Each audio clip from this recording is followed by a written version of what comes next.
Benvidos a un novo episodio do programa Historia Grega.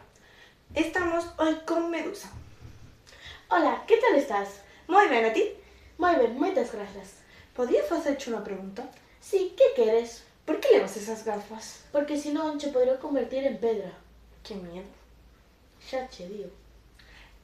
Bueno, me podes contar un pouco da túa historia? Si, todo empezou coa miña familia. Os meus pais son Forcis e Ceto, deuses do mar, e as miñas irmáns son Esteno e Euriales, dous monstros horripilantes con ás de ouro, garras de bronce e colmillos de xabalí. Eu era unha sacerdotisa.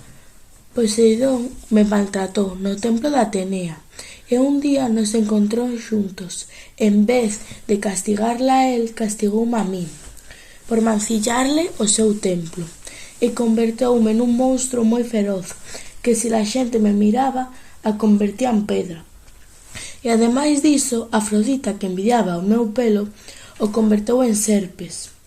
Despois fun desterrada ás terras hiperbóreas, e polo maltrato que me fixo Poseidón, quedei embarazada, e Atenea se enfadou aún máis e mandoume a Perseo para acabar comigo.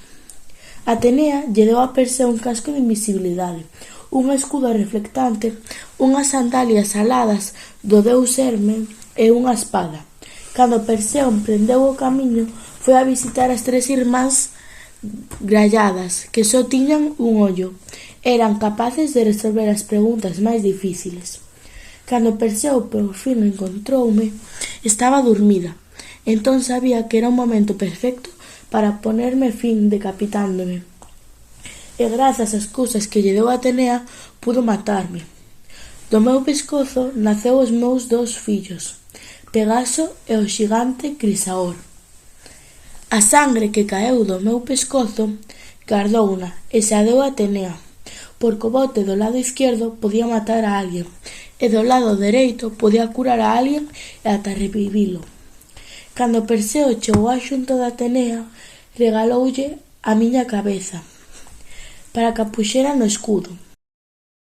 Contáronme que a túa historia ten máis versións. Si, sí que ten máis versións. Por exemplo, Tamén hai a de...